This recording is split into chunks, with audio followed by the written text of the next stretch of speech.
नमस्कार साथियों, आप सभी का स्वागत है आपके अपने YouTube चैनल बीपीएससी आशीष में। तो दोस्तों, आज हम लोग एक महत्वपूर्ण टॉपिक के बारे में बात करने वाले हैं और वह टॉपिक कौन सा होगा, किसकी रिकॉर्डिंग होगा, बीपीएससी टीआरई 4 की रिकॉर्डिंग। अगर सब्जेक्ट की बात कर लिया जाए तो मॉडर्न हिस्ट्री में। तो आप लोग देख सकते हैं स्क्रीन पे लिखा क्या गया है, how to obtain full marks in modern history.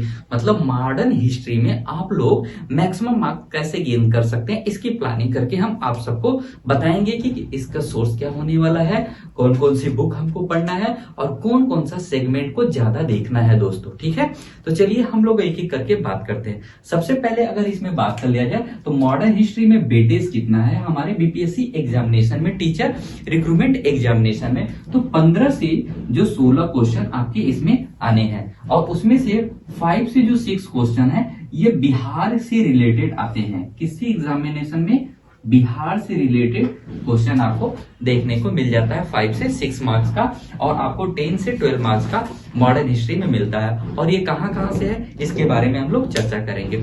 तो अगर हम पूरा कंक्लूजन निकाला जाए तो ये ऑफिशियल पेपर है बीपीएससी टीआरई 1 का। ठीक है, इसमें हम आपको कंक्लूजन निकाले हैं, इससे आपको बताएंगे कि कौन कौन सा सेक्शन आपको पढ़ना है। फिर उसके बाद अगर हम बात कर लिया जाए तो बीपीएससी टीआरई 2 का क्वेश्चन पेपर है ऑफिशियल, इससे भी कंक्लूजन निकाला गया, नोट पॉइंट किया गया कि आखिर हमारा मॉडर्न हिस्ट्री से कौन कौन से सेक्शन से कहां से प्रश्न ज्यादा आ रहे हैं। फिर उसके बाद अगर हम बात कर लें तो यहाँ पे टीआरई 3 दोनों पेपर हैं, जो कि निरस्त होने से पहले वाला भी है और निरस्त वाला भी है। तो ये चीज जो कंडक्ट कराया गया था इसमें, तो आप देख सकते हैं कि जो बीपीएससी टीआरई 1, टीआरई 2 और टीआरई 3 के अकॉर्डिंग मॉडर्न हिस्ट्री में जो हमारा प्रश्न पूछा गया है वो कहां से आने वाला है, इसके बारे में जब देखते हैं। ठीक है दोस्तों, तो ये बात हो गई। फिर उसके बाद अगर हम थोड़ी सी सॉर्ट आउट किया जाए तो इसकी बुक के बारे में बात किया जाए कि जो हमें बुक कौन सा फॉलो करना है। बहुत ही महत्वपूर्ण क्वेश्चन है, बहुत से दोस्तों, बहुत से ऐसे साथियों का प्रश्न रहता है कमेंट बॉक्स में कि कौन कौन सी बुक को हम फॉलो करें। तो सबसे पहले अगर आपको प्रीवियस ईयर क्वेश्चन देखना है तो बीपीएससी ही कंडक्ट कराता है एग्जामिनेशन, तो बीपीएससी की बुक आपको फॉलो कर लेनी है। इसमें क्या है, पूरा दिया हुआ है मॉडर्न हिस्ट्री से लेके एंशिएंट हिस्ट्री और मिडिवल हिस्ट्री। तो एंशिएंट और मॉडर्न, एंशिएंट की बात कर लिया जाए तो उससे प्रश्न 1 से 2 क्वेश्चन आते हैं, वो भी 9 के बराबर आते हैं, तो उसको हमको सॉर्ट आउट कर लेना है, उसको नहीं पढ़ना है। मध्यकालीन इतिहास के बारे में भी नहीं पढ़ना है, जो भी पढ़ना है आपको मॉडर्न हिस्ट्री पढ़ना है। इसमें मॉडर्न हिस्ट्री पढ़ लीजिएगा। ठीक है दोस्तों, फिर उसके बाद इस बुक के बाद हम लोग पढ़ेंगे किसके, उसको देख लेना है प्रीवियस ईयर, और हमको कॉन्सेप्ट सीखना है, क्योंकि कॉन्सेप्ट जब तक हमको थ्योरी नहीं आएगी हम प्रश्न सॉर्ट आउट नहीं कर सकते, क्वेश्चन को टैकल नहीं कर सकते। तो जो हमारी थ्योरी के लिए है एसके पांडे की बुक है, जो कि बहुत ही अच्छी बुक है। मैं इसको पढ़ता हूँ सिविल सर्विस एग्जामिनेशन के लिए, बीपीएससी के लिए। तो ये क्या है दोस्तों, इसमें आपको थ्योरी मिल जाएगा, थ्योरी प्लस एमसीक्यू मिल जाएगा एक बहुत ही बेहतरीन कॉन्सेप्ट के साथ।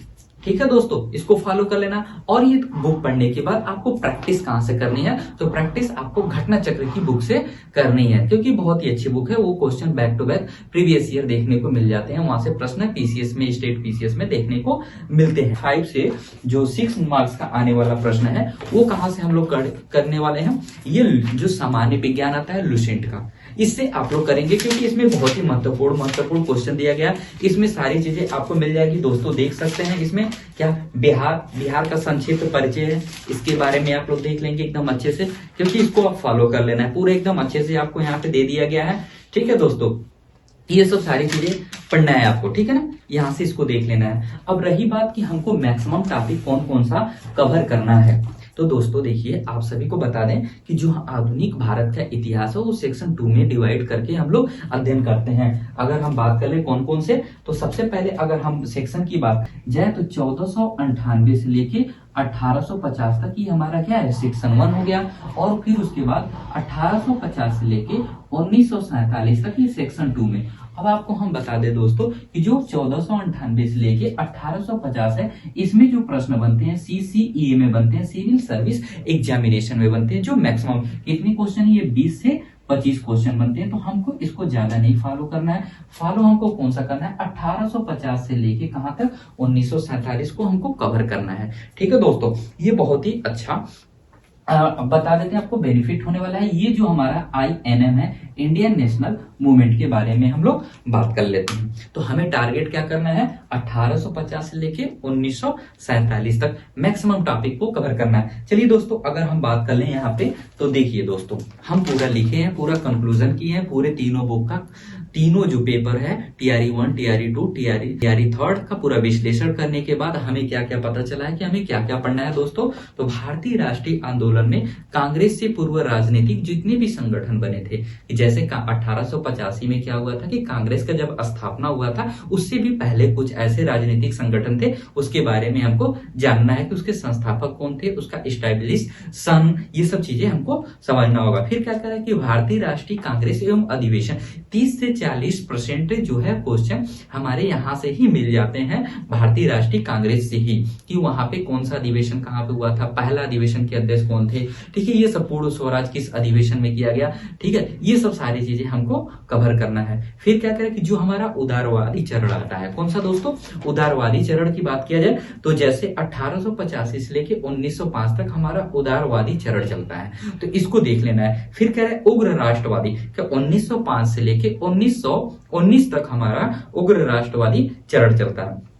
फिर उसके बाद गांधी युग, गांधी युग में हमारा 1919 से लेके 1942 तक पढ़ना है। गांधी जी की विभिन्न घटनाओं के बारे में पढ़ना है, उनके आंदोलन का अध्ययन कर लेना है। फिर कह रहे स्वतंत्रता संग्राम का अंतिम चरण जो 1942 से लेके 1947 तक है, और कुछ महत्वपूर्ण टॉपिक हमको विविध कर लेना है, जैसे कि एक्स्ट्रा फैक्टर की बात कर जाए 1857 की क्रांति भी देख लेना, उससे भी क्वेश्चन आपको मिलेंगे देखने के लिए। और क्या निकला है कंक्लूजन दोस्तों कि हमें मेन क्या क्या पढ़ लेना है, ठीक है। और उसके बाद अगर हम बात कर लिया जाए नेक्स्ट क्वेश्चन के लिए मॉडर्न हिस्ट्री में, तो अधिवेशन आपको बता दिए, योजना बता दिए, राष्ट्रीय योजना समिति, आपसे एक क्वेश्चन भी बता दीजिए, कमेंट बॉक्स में कर दीजिए कि राष्ट्रीय योजना समिति किस वर्ष गठित की गई थी, और इसके अध्यक्ष कौन थे, और किस अधिवेशन में यह किया गया था, ठीक है दोस्तों। फिर आर्थिक नियोजन की रूपरेखा है, ठीक है, गांधीवादी योजना है, ठीक है दोस्तों, भारत में भारत में नियोजित विकास की एक रूपरेखा, ये सब हमारे मॉडर्न हिस्ट्री के बीपीएससी TRE 1 में पूछा गया था, TRE 2 में और TRE 3 में। बुक है, जैसे मॉडर्न हिस्ट्री से रिलेटेड कौन कौन से महत्वपूर्ण बुक है, ठीक है, इससे पढ़ेंगे। और स्टेटमेंट तो मस्ट है, स्टेटमेंट से 2 से 3 प्रश्न आपके आने हैं कि कौन सा स्टेटमेंट को किसने कहा था। फिर उसके बाद अगर हम बात कर लिया जाए आंदोलन, बिहार से रिलेटेड कौन कौन से आंदोलन है, शबने अवज्ञा आंदोलन, ये जो हम आपको इतना बता दिए जितना हम इसके पहले बताएं अभी, और आपके आगे वीडियो में आप लोग स्लाइड के माध्यम से देख सकते हैं इसको। और आपको मॉडर्न हिस्ट्री की क्लास बैक टू बैक हमारे यूट्यूब चैनल पे अब मिलने वाली है बीपीएससी TRE 4 के लिए, तो आप लोग हमारे चैनल से जुड़े रहिए, लाइक कर लीजिए, सब्सक्राइब कर लीजिए, शेयर कर लीजिए, और अपने दोस्तों तक शेयर भी कर लीजिए। Thank you so much.